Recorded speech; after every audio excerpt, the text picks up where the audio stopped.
Nina. Welcome. I'm so excited to have this conversation, you guys. For those who are not familiar, this beautiful collaboration is really in honor of Grief Awareness Week, the week that this episode is launching. And we three came together and really just wanted to have a very open, very honest conversation about the realities of grief and making everyone just more aware of that, of course. And just how that looks and feels and evolves over time, ultimately to raise the awareness around that, just normalize some of these things a little bit. And yeah, again, just kind of normalize what we can or can't sometimes expect in this experience. And I think what's special about all of us is we've been through some similar losses, some very different losses, but what I think the three of us have bonded over a lot over the time that we've known each other is,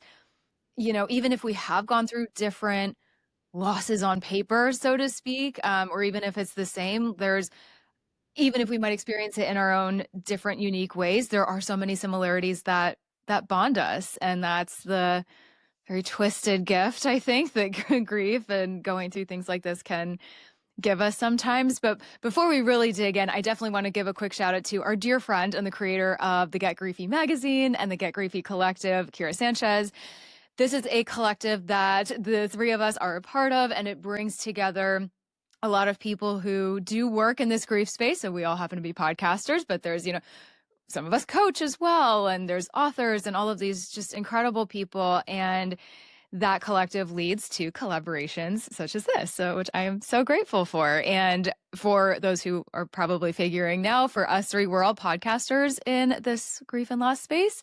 And I think it's just a testament to how we can, really come together, have these beautiful conversations, hold the space, just get really real with each other and with all of you listening on all the things. And especially as the holiday season is right around us. We're in the thick of it right now. So we'll touch on that today too. But all that aside, welcome to both of you.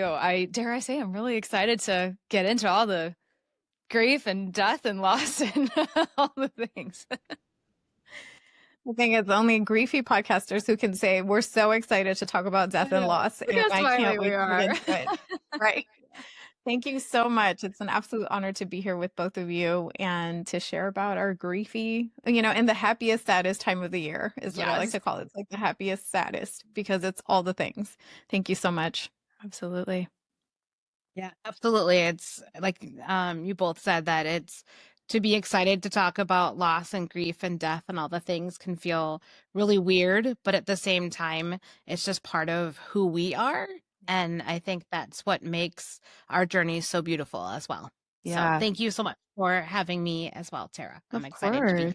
Yeah. And I think what you just said, something that just really resonated with me. It's like a part of who we are, but it's not all of who we are. And I know so many people that are, I'll just say kind of it this way, like a little bit earlier on with their grief, or they're still sort of maybe more in the thick of it, let's say, that it's like, it's all consuming, right? And I think we've all three been there in our own way where it's like, okay, this is going to be my whole personality now. Like but I think we're all three a great testament to how this is exactly what we're talking about today, how grief can evolve, what that looks like, how we can continue living on and, find things that light us up, be it talking about grief and loss. But I know we are all so much more than who we've lost and what we've been through. And it really is that beautiful experience of, okay, how do we carry them with us now? And what does that look like for each of us? And there might be some similarities and there might be some differences. So that being said, I would love to kick this off with, let's just maybe introduce ourselves for those who are listening that don't know one or all of us, and giving the name of your podcast as well, because depending on where someone's listening, this is available on all three of our podcasts, but just in case, and just kind of our mission, our why behind it, and then just a very quick high-level background of your experience with loss. Nina, do you maybe want to kick it off, and then we can go to Liz? Sure, absolutely. So my name is Nina Rodriguez. I am the creator and host and producer and all the things of Grief and Light. And it's an absolute honor to be here. But the podcast started obviously not from joy. It started from the loss of my only sibling. His name is Joseph. And as of the time that we're recording, it's actually worldwide Worldwide Bereaved Siblings Month. That is a mouthful. So Worldwide Bereaved Siblings Month.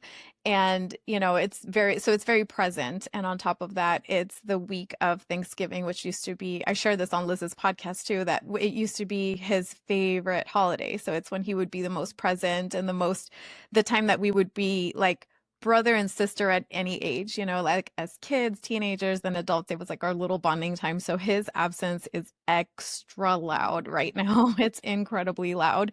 Right after this, we're going to my uncle's house to celebrate my cousin's 16th birthday. And so it's like all these little family gatherings. They bring the happy sad with them, the this and that. And one thing you touched on that as you were mentioning it, it reminded me of this grief on year one. I remember feeling like, oh my gosh, my life is going to always be just awful. Like this crazy sadness, just this sucks. Will this ever end? Because I don't see it ending. And I remember right around this time, actually, right around the holidays, my family got together to watch a movie just to be in each other's presence and be together. And then I cannot remember the movie. I think it was called like the Cabin. I want to say it was called, but don't quote me on that. And I was zoned out. I wasn't paying attention until there was this one scene where a mother, she lost her son and she's talking about her grief. And she's explaining that grief is all consuming in the beginning, but over the years, it feels like this pebble that she carried in her pocket. She always carries this pebble in her pocket. And over the years, it's just this thing that you feel that you're carrying with you all the time. It's ever present, but it's not overwhelming. And then she said, there will come a time when you will want to stick your hand in your pocket to feel it and reconnect with it again. And I'm paraphrasing because I don't remember the exact words.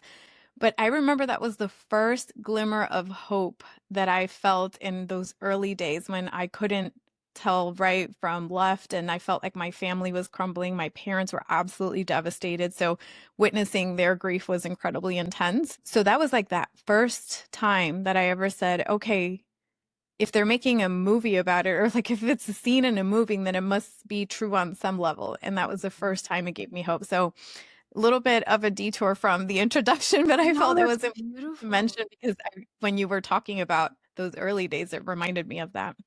Yeah, I think that's such a beautiful analogy. Like that's something that's so like prevalent and perfect for people to keep in mind, especially if anyone is catching this right now around the holiday season, but like in general, right? Because it's yeah, I mean, grief doesn't need a holiday to show up, but no, I love that. I'm going to just kind of, before I introduce myself, I love it too, because as a griever that has been grieving her daughter for 17 years, and that idea of like that sometimes you do want to reach into the pocket and just hold on to that pebble because you want those memories, you want that grief, is so true. I can so relate to exactly that. There are times where I just want to feel her. I just want her presence. And so sometimes you do go digging into your pocket to find it. So, yeah, I love that. Thank you so much for sharing, Nina. So. Thank you too. So in a nutshell, grief is a pebble in your pocket. The end. We can go home now. Anything away from this conversation today, let it be that. Yeah. Right. So, my name is Liz Quinn, and I am the host, creator, producer, all of the things of Healing Hearts podcast. It's a podcast where you can come and just share your story of love, loss, and light, and really anyone can share their story. I think one of my main mottos is everyone has a story and it deserves to be heard if you want it to be heard. And like I shared before, grief kind of found me 17 years ago after I lost my daughter, my firstborn daughter. And I'd say grief consumed me for quite a while. And then flash forward about 10 to 12 years, I lost both of my parents. And then that kind of opened more wounds of grief and allowed me to start to explore having a podcast and being involved in the community and really realizing that like I can do something with this instead of letting it sit with me. I can let it sit with me, but also help others. And so that's what brings me here with these lovely ladies. Yay.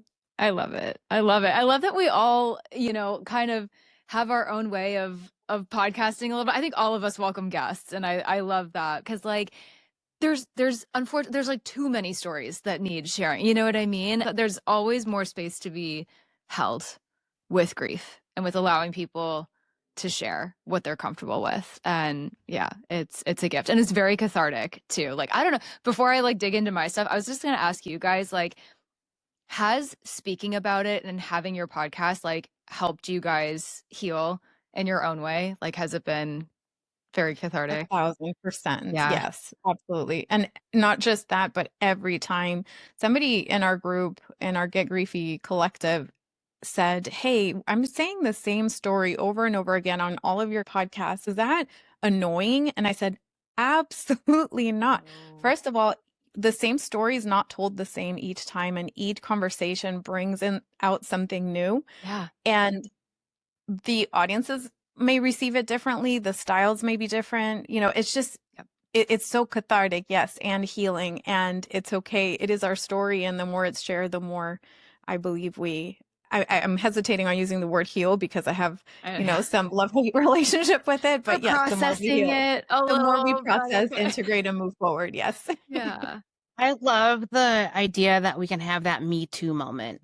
Yeah. That we can share our stories, and no matter who we've lost, there's usually a Me Too moment. I mean, I know that like I share the loss of my parents with Tara, so that's a definitely big Me Too moment. But I've had Me Too moments with Nina, and I have not lost a sibling, you know? And so like, I think that's what I love about sharing our stories, is that no matter who we're sharing about, more often than not, there's something related in that story for us to connect to. That's why I think any story is worth sharing. Absolutely. Well said.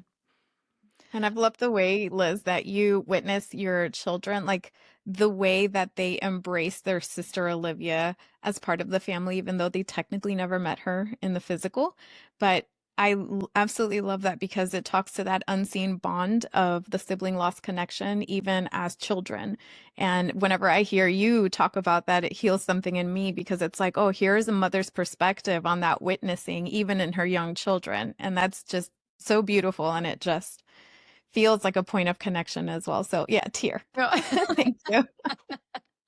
Thank you. I appreciate that because it's definitely a challenge with the kids. You know, after we lost Olivia, I didn't think about their grief. I didn't think about my kids and them having grief because they didn't know her. Like, why would they have grief?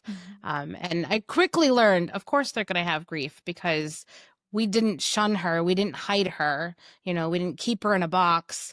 She is part of our daily life. She has a picture on the wall. She has a tree. I was going to call out the tree. Full blown, she is a part of us, and the kids know her story, and they're constantly thinking about her. Even to this week, my 12-year-old last week asked, like, literally we were at the dinner table and he was talking about, he's like, I wish I could have gotten to know Olivia. It's unfair that I didn't get to. I mean, he's 12 and he's still thinking about his sister. So yeah. That's amazing. He's naming that, you know, and just being like, and just something simple that this feels unfair. Yeah. Mm-hmm. It is unfair. I mean, that's basically all we all just agreed. Like, yep, it sucks. I wish I could fix validation. It. Yeah. Even all these years later. Yeah. That's the point of this conversation. I love this. Yeah. Okay. I'm going to make mine so short because I really want to dig into all of this. But Liz, like you said, my podcast and everything I do was also birthed ultimately from the deaths of my parents as well. I lost both of them to cancer within 6 months of each other, probably about 6 years ago. Oh my God, is this going to be the 7th year without my mom? I lost her in December. So that also, you know, it makes this time of year really fun. As if it was not already. In 2019. So yeah, anyway. And then my dad in July of 2020. So with COVID and everything, that was also very humbling and just, you know, a wild time, as we all know. But yeah, I never set out to sort of podcast. It sort of found me. I started Losses Become Gains in November of 2021, I want to say. And then the following year, I had gotten a microphone actually for kind of a separate reason. And then I was like, this is kind of fun. I feel very official. Let me see what I can do with this. Never thought I'd start a podcast, like most people kind of don't. I guess that's kind of a generalization. But anyway, I just found it and I was like, this is cool. This feels really good. Let me, but then I started making more friends in this space too. And I was like, well, I don't want to just listen to myself talk all day, even though I could. Like, let's bring on other people. Like you said, Liz, like everyone has a story to share. And I think for a lot of us, it's like, the more we do it, the more like momentum we feel. And it's like, oh my gosh, we are changing things on grief little by little, right? Like just one, so cliche, but like one conversation at a time. And it's transformative. And I'm sure you guys too have had guests where like I've had a few where like it was a first time they ever talked about their grief really openly on like a public flat platform and really got it out there. And they were like, that was scary, but like so exhilarating. And thank you for holding the space. Like, thank you for making me feel safe to do that. Like, cause to have even a container to feel safe to talk about some heavy, very traumatic situations in some cases, like it's a lot. So I'm very proud of the three of us too, that, we make people feel comfortable enough to do that. That's an amazing thing. And yeah, so it's just, I've had it for, I don't know, over 2.5 years now. And as the name implies, life with grief, it's figuring out how to do life with grief and what that entails and looks like and feels like on a daily basis. And just being so real and raw about it, like all of us do in our own way. And it has been like the most fulfilling thing. Outside of like coaching, it's been probably like the most fulfilling thing I'll maybe ever do in my life, other than having my daughter and getting married and all that stuff. But that all being said, yeah, it's certainly helped me in my grieving journey. But of course, for all of the people here listening today, maybe you don't have a grief podcast, and that's totally fine. And I'm sure for all of us, there's been ways that we have felt our grief shift and evolve, and each year takes on a different form. And, of course, there's this whole narrative that, the first year is the hardest. And I feel in many ways that is certainly true. But each year also, I think, brings up new things in our grief. And for me personally, I became a mom.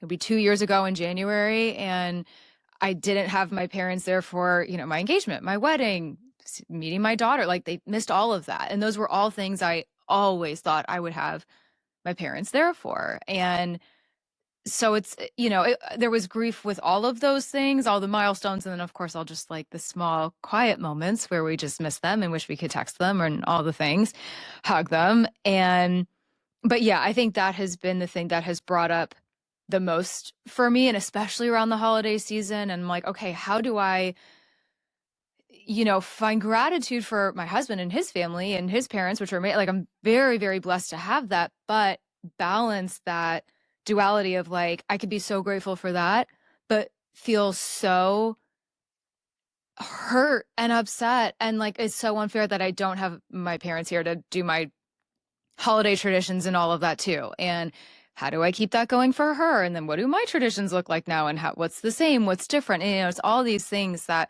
I think a lot of people here listening can empathize with, of like, you just unpack more and more and more over time. And every year looks different. So I would love to hear from you guys, again, in the spirit of Grief Awareness Week. And we can touch on maybe the holidays in a moment, but I just would love to hear from both of you what that, I'm hesitant to use the word journey because journey always seems like there's an end or whatever, but just bear with me.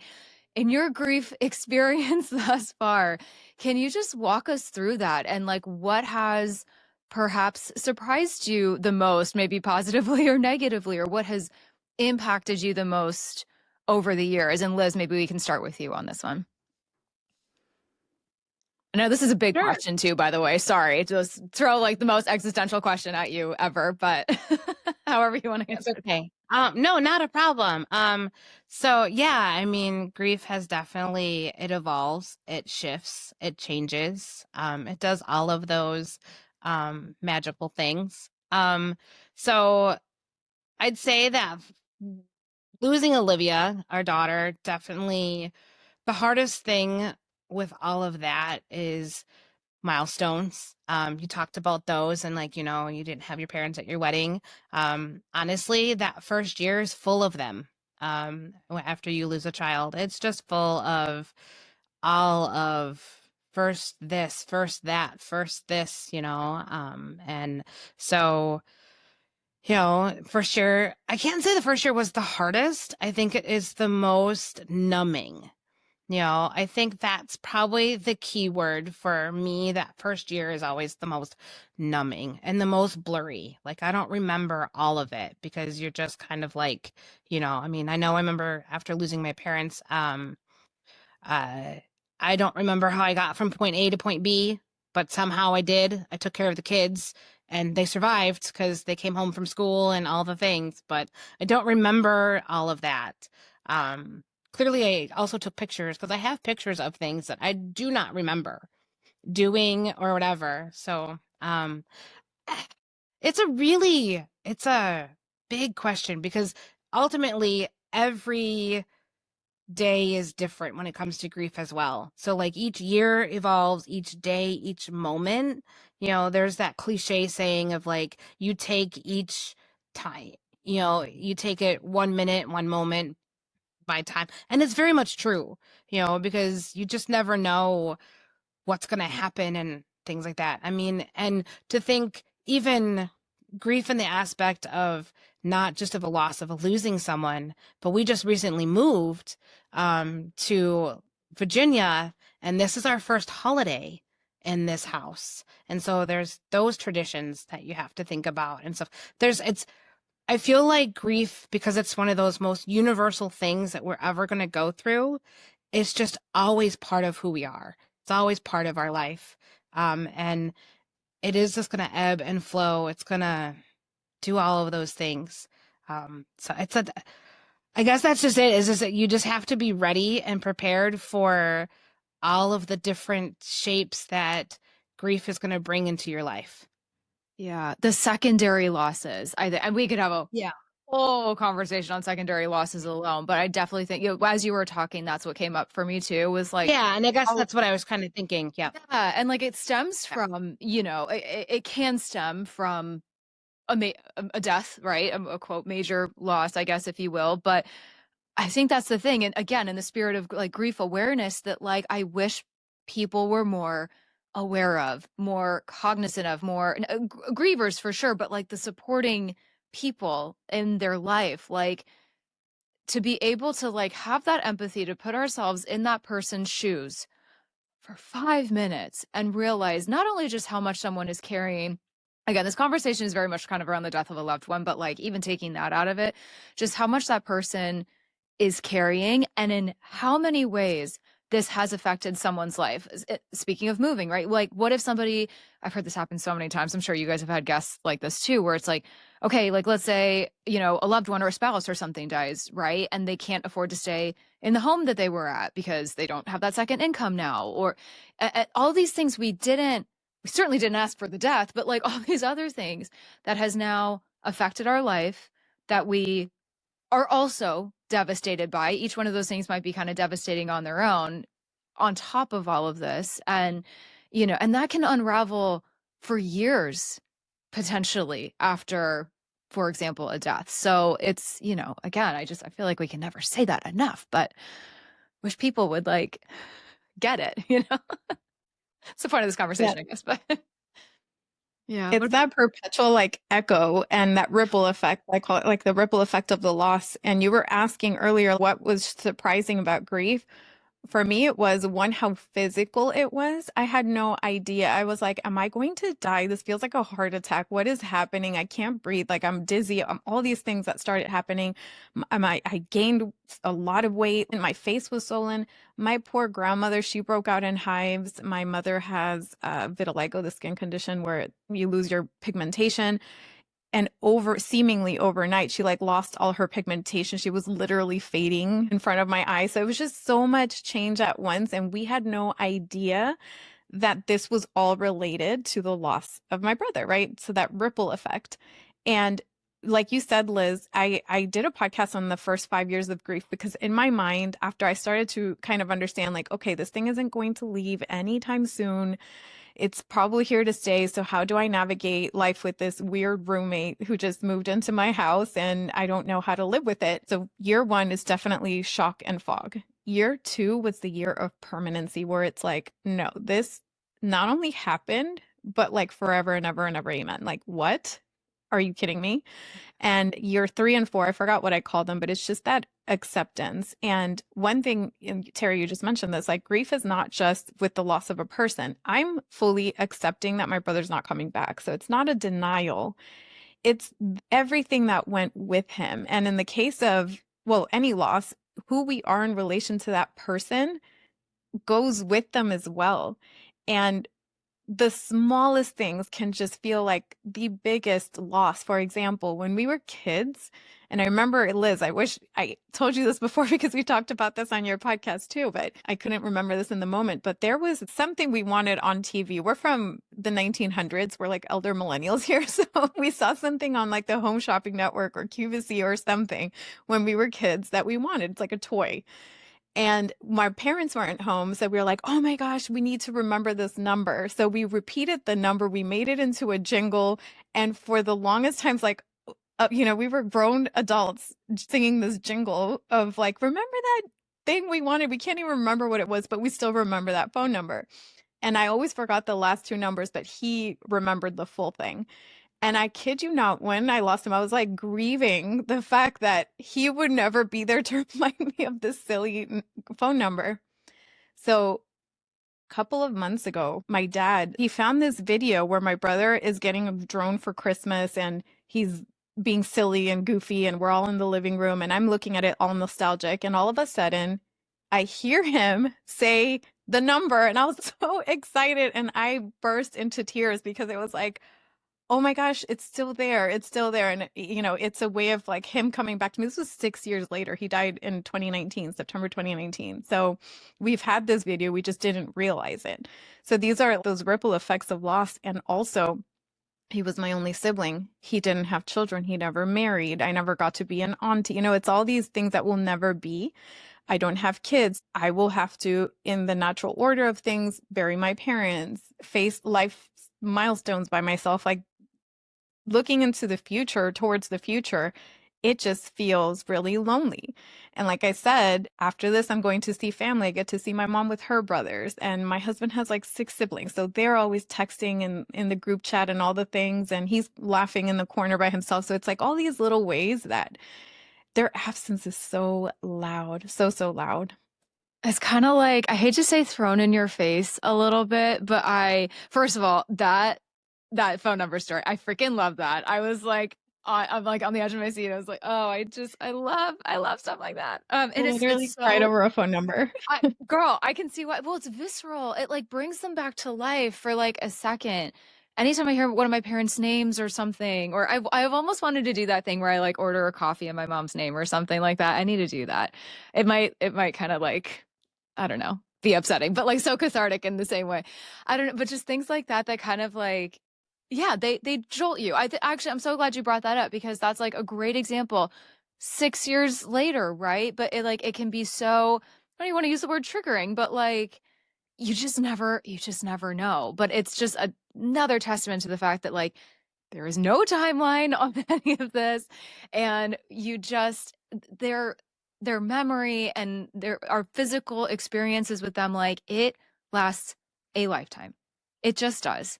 And it's something that people need to be understanding of. And the way of like acceptance, I agree with so much of what you said. And actually one of our friends kind of in this grief space of ours had worded it once like resignation almost. Cause I think people have like, I get the issue with the word like acceptance, like that almost feels like you have to like be okay with it. You know what I mean?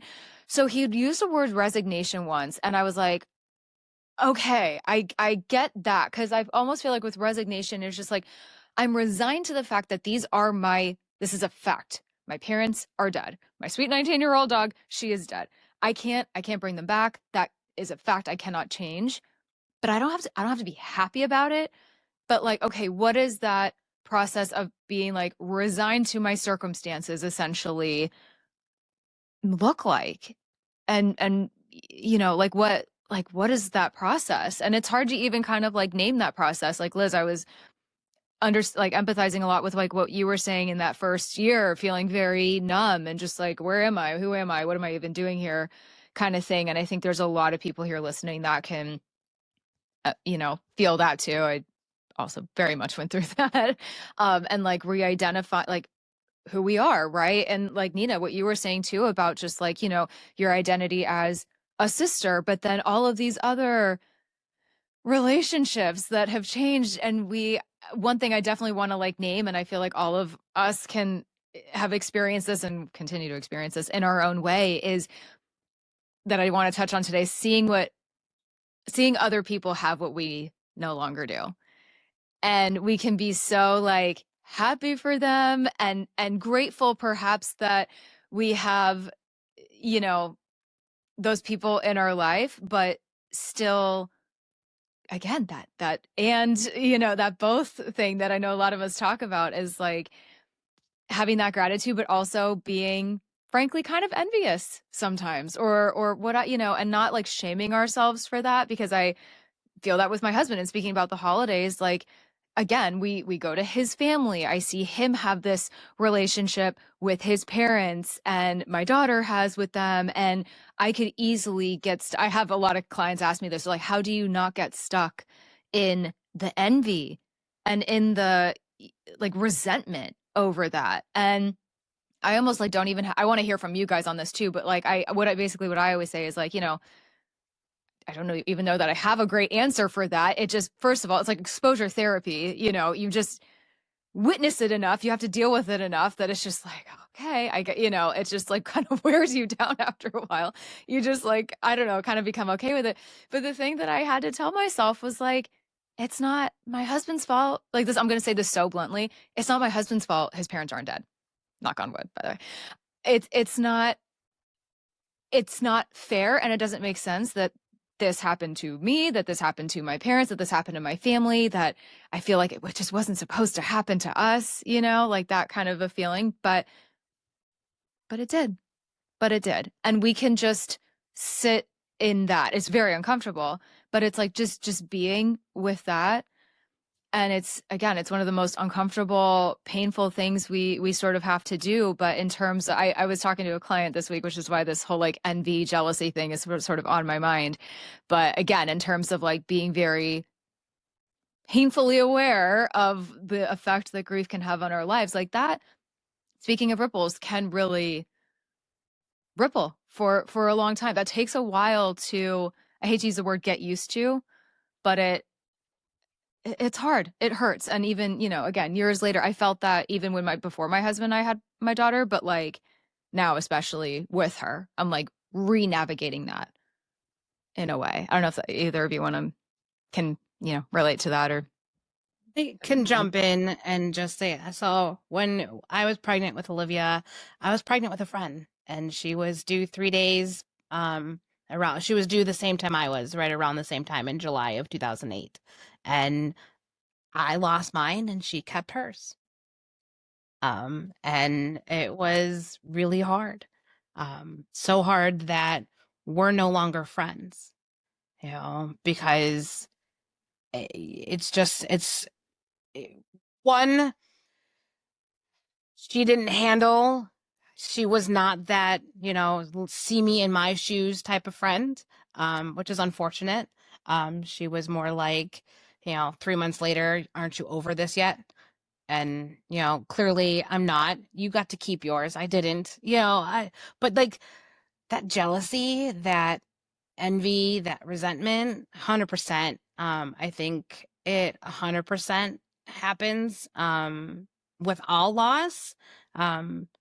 I personally, just because I've experienced loss of a child and loss of an infant, I definitely feel like I felt it a lot. Because it's everywhere. It's everywhere. You walk in Target and it's slap you in the face. I mean, I don't know how many times I've cried in the middle of a baby aisle of Target, even many years later, and you're buying a baby shower gift for a friend, and you want to buy this baby shower gift for the friend because you're excited for them and all things, but then you're looking at all these things and you're like, like, yike. So, and I think really the best way to say that, like, we don't really move forward. We just kind of let it move through us. We let that feeling go through us, however it is. And wherever it stays for that moment. And then it moves somewhere else. Like,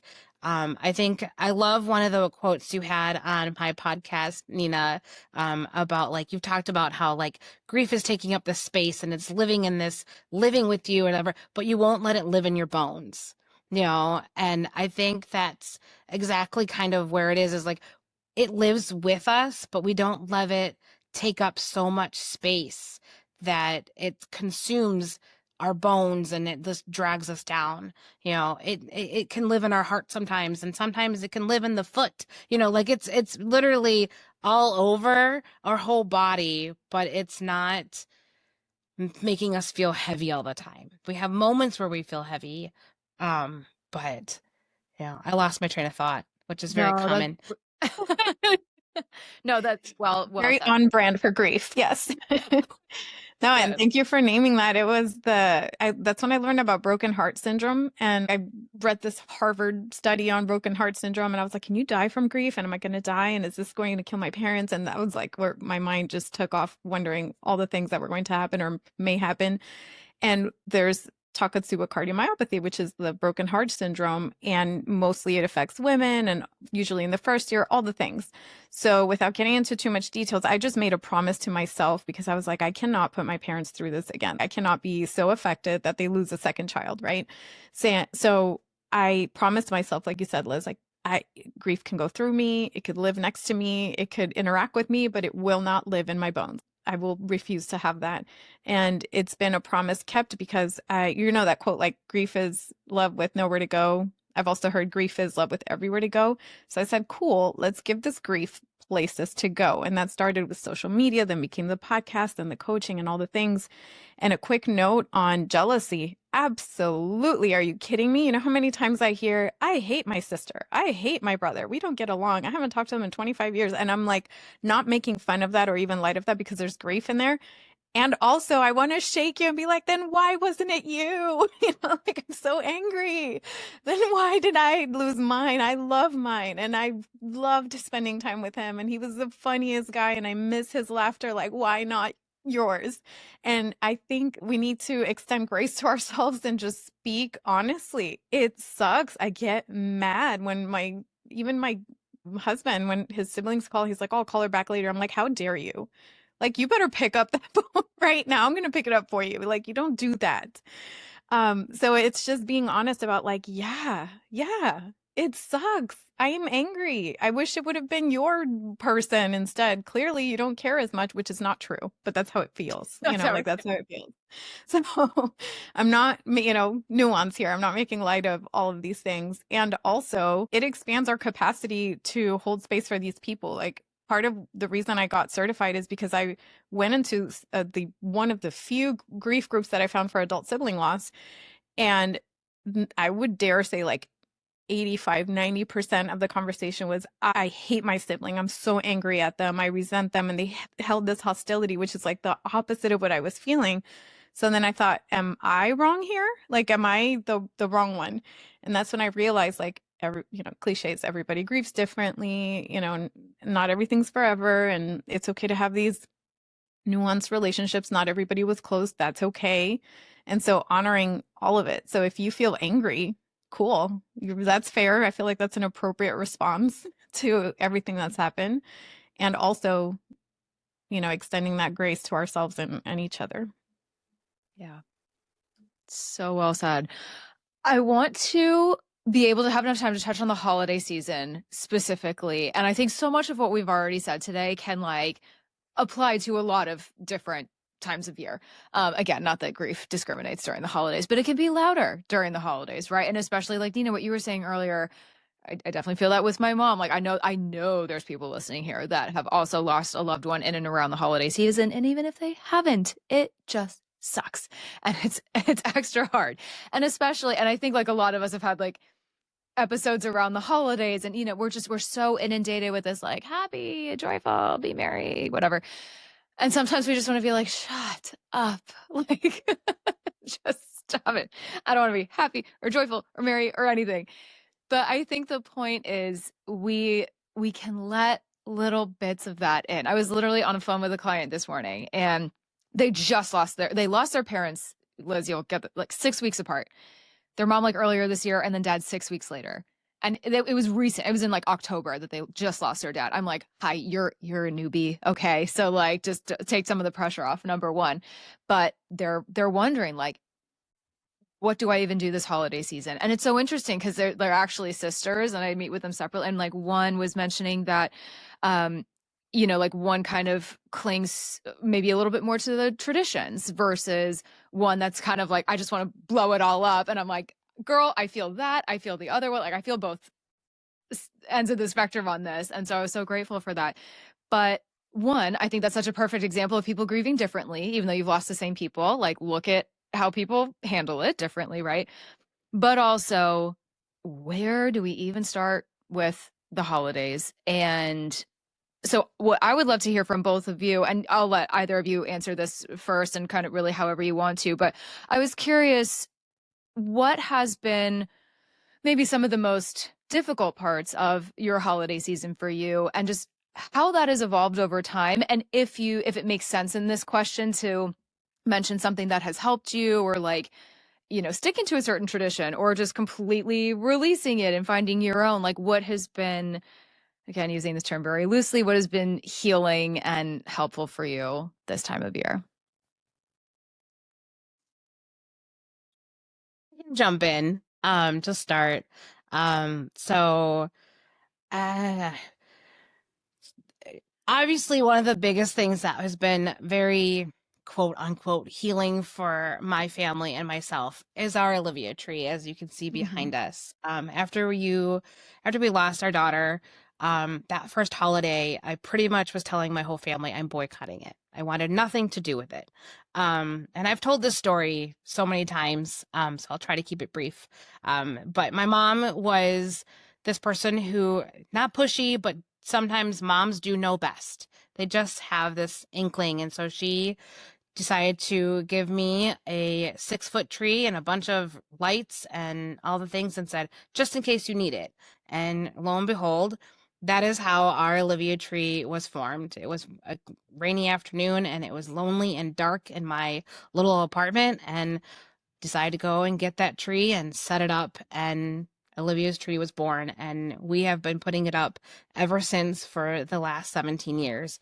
Now it's a little more bittersweet in the fact that like I wouldn't even have this tradition without my mom, and so there's so much joy in that, just thinking that like this tradition wouldn't have been possible without my mom being like, hey, I know you a little better than you think you do, and so that's or whatever. And so I cling to that. In the holidays, I cling to traditions. Those are the one things that I am able to pass down to my kids, to be able to honor Olivia, but also honor my parents. We were really big into traditions and baking cookies, and we made sugar cookies and all of the things. And so we do that every year. We make so that's what I do for the holidays, is I just try to find ways to be able to share traditions, but in those traditions, we're sharing stories. And while we're sharing those stories, we're able to bring them into our lives, even though they don't know who they were. So, yeah. That's personally, I just want to say that's inspiring for me. Especially your kids are a little bit older than mine, but like I've been struggling with that a little bit. I'm like, okay, how, this is going to sound funny what I'm going to say, but like, how do I not allow my husband's whole family to take over so that my tradition and my family and my parents and all of that aren't totally lost in the shuffle? And I've had to like go back and think, I'm like, what did we do? Did we have traditions? Like, I'm like kind of questioning that a little bit, but my mom was big on baking and stuff too. So it's like all these little things. So now that I'm a parent, I think I'm trying to figure out like, okay, what is of my parents that I can bring in and make sense of? Guess I'll give my husband a little bit like, okay, what can I bring in of his family?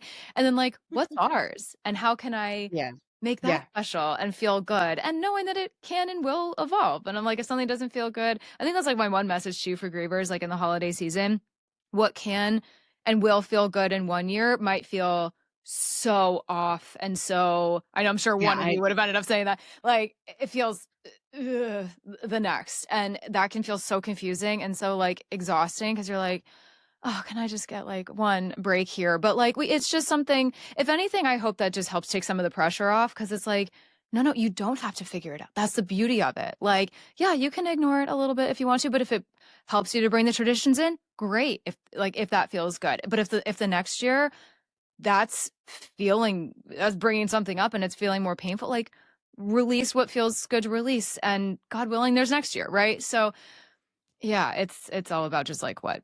Yeah, that is literally a good chunk of what me and Nina just talked about last week in my holiday series on the podcast. Like it literally is just like that. Like each year can be different, and even her kind of just navigating. So I can let her go a little bit more. Yeah, I was gonna say, Nina, let me pass and it literally is. Hopefully I didn't steal your thunder on that completely, but no, I think in all fairness, Tara, when you said like your husband's family kind of stealing the spotlight, same. His family's huge. They love a good party. Anytime between, I don't know, death, that would have sounded great. But there are, especially those early years, I was like, I don't, not only do I not want to go, that sounds just awful right now. That just sounds like the worst thing you could possibly ever invite me to. Even though I still wanted to be invited. I didn't want you to like not invite me. I just wanted to be able to say no, thank you. So the first few years I was just like, please don't take it personal. I cannot. We couldn't even be I took my mom to this museum and they had holiday music and we paid for the ticket and then left because we were like, no, I don't think so. And also like what you both said, then I think it was like year 3 or 4, it was very welcome. I was like, you know what? A little bit of joy is actually refreshing right now. And I do like that they're so lighthearted and they're not talking about grief and all the things. So it's really nice. And also, it's like, I'm a big fan of permission to say no, permission to opt out, permission to leave early without guilt, without the inner turmoil.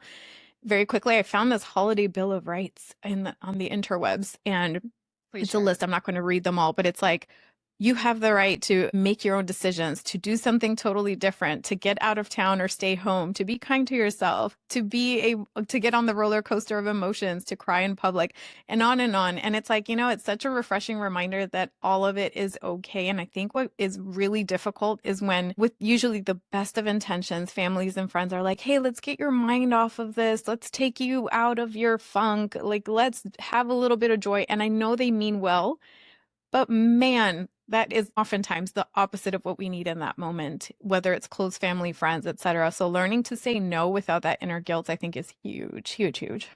Mm-hmm. Definitely. I so resonate with that, Nina, and like being invited and being invited to things. And it's because there's like, sometimes it's just like, how dare the world move forward and seemingly move on and not acknowledge my grief and how, like the deaths of these people. And it's just like, do you even care? Am I the only one that feels this way? And it can add, I think, so much to like the loneliness that we feel. And, so many grievers that like we just feel like we're on our own little island with in some of these situations. And the holidays are, can be especially harsh. And even if it's like the same family that like lost the same person, let's say, like, again, in the spirit of like everyone grieving differently, some people really want to acknowledge it or maybe really want to talk about them. And some are just like, I can't, like the mention of their name, they're going to like break down. So they just, like distance themselves from it. And so it just adds to the complexity, we'll just say, of the situation.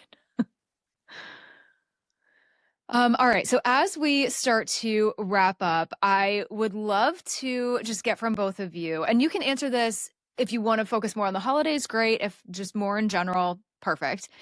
what is one piece of advice or guidance or just word of wisdom that you would give to someone here listening right now that is maybe feeling really stuck, really in the thick of it, and maybe like kind of we've alluded to today, like there's no coming out of this. There's no coming out of the fog, like this whole I'll never be the same again kind of, to which I would say that is correct. You will never be the same because loss changes you, and it's okay. That's the whole point. There's kind of no going back to the person that we were before, right? So, but that being said, it can be very painful and there could be a lot of fear with like, what does the future look like? How am I going to do this? Like, Nina, what you've said a couple times today about just like, literally, am I going to survive this? Because I think people have varying levels of those thoughts and it can be very scary. So what would you say? And Nina, we can start with you on this one.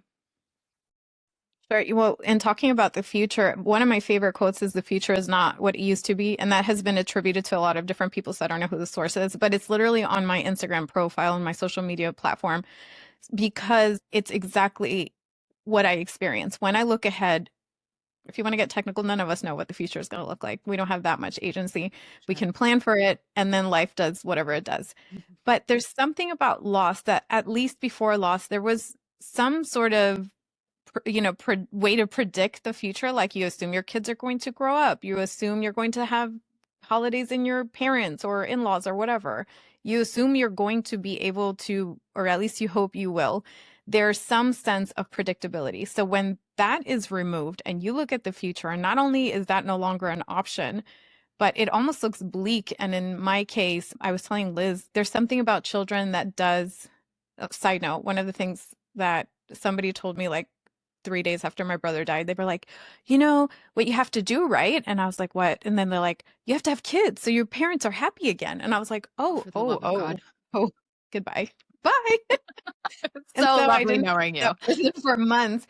But with some years later, I think their intention was in saying like, children help you look at the future with more lightness. Maybe. I don't know. You tell me.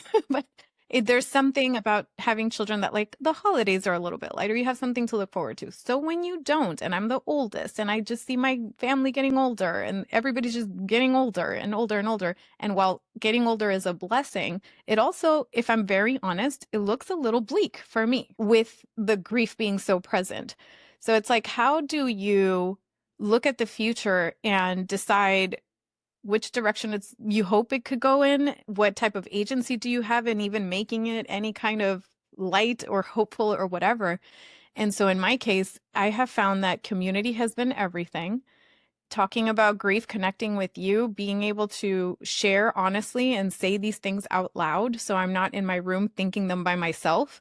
Being able to share this already takes the edge of the pain down a few notches.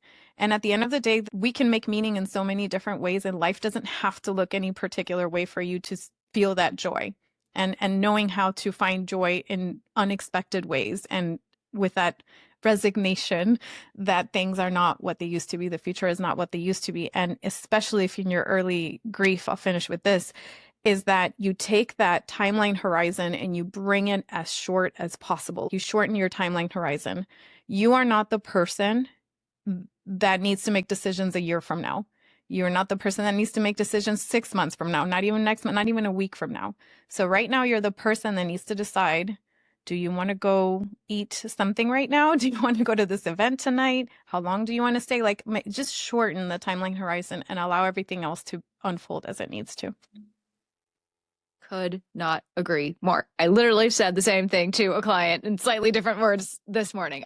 Because they were, again, worried about the future. There was just like, because truly their future has been rocked. I won't even go into detail, obviously, but like I'm like, oh, I feel that.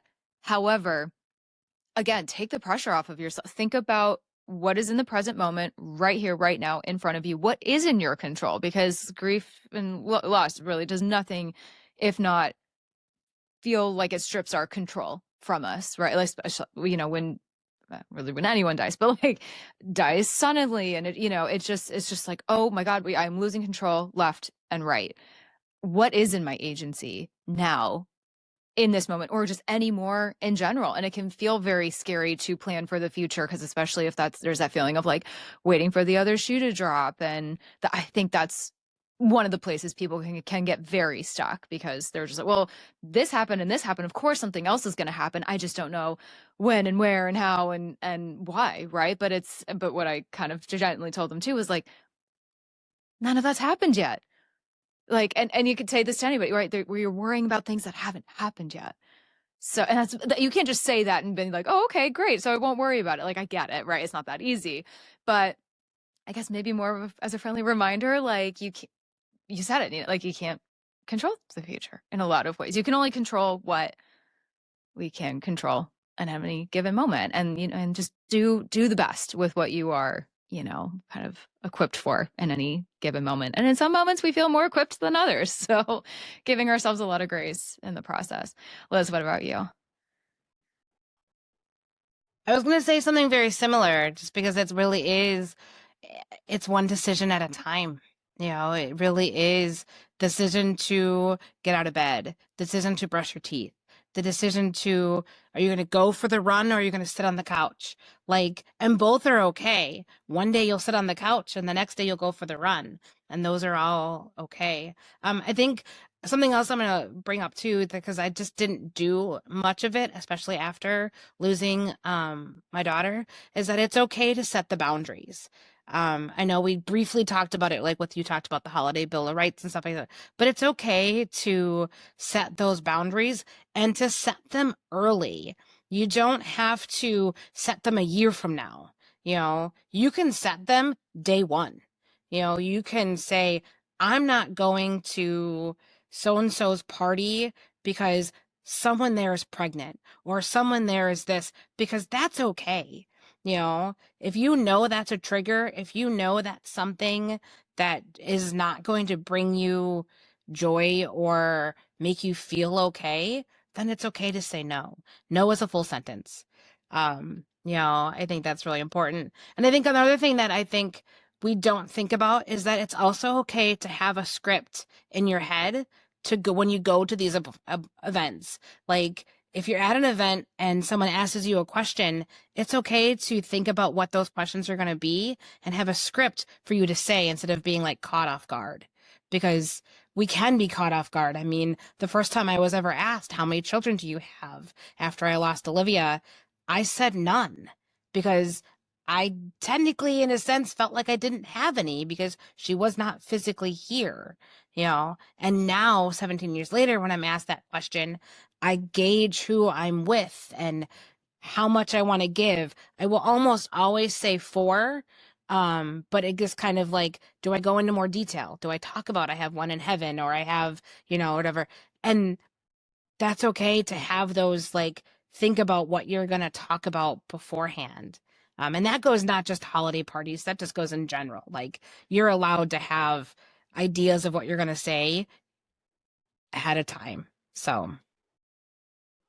Yeah, that's a great point. For anyone who's not watching this on video, when you said no as a full sentence, I was like clapping. I was like, yes, because it's so true. And that's a great idea. I've kind of like unknowingly done that over the years, of kind of like what I'd say. But yeah, because people do and will catch you off guard, not even in a malicious way, right? There's poor people asking a question, but we know, yeah, we never know what could potentially trigger us. So there's a lot of mental preparation, I think, with grieving sometimes, and we don't always know how to prep. But I think that's, to bring it back to the work that us three do, and the purposes of our podcast and all the things are for these conversations, and to hopefully give grievers a chance out there, you know, to not be triggered by every, you know, song we hear in the grocery store, or certain questions of well-intentioned people, because as the three of us and many people here listening know, you know, the world does not stop for us and our loss and our grief, and it's painful, and it is certainly not always pretty, but it's one of those things where I hate to say, you know, it's like, as grief, we just have to get used to it, but you do. But it's doing it in a way that it feels aligned to each of us, and is impactful and can, you know, again, like you said, it is a moment by moment, day-to-day thing. And it is, you know, again, this might be cliche, or maybe we just hear this a lot, but it truly is those baby steps. And I think in our own ways, that's how all three of us have gotten to, you know, the places that we have. And there's magic in that, even though it doesn't feel like it a lot of the time. I am so grateful for this conversation, you guys. I feel like we covered like a pretty decent amount of ground in, you know, about an hour. So I did well. Yeah. Yeah. And we got holidays in there and everything. So I have no doubt people here listening have taken at least one thing away from all of us here. But I truly do hope this was helpful. I'm so glad us three were able to do this, and such a beautiful, powerful collaboration. So I just love all three of you, and I'm so grateful for your guys' time today. So much love to you. Thank you so much for holding the space. And I love every time we get to do something together. Yeah, ditto. Yes, thank you so much. I adore both of you so much.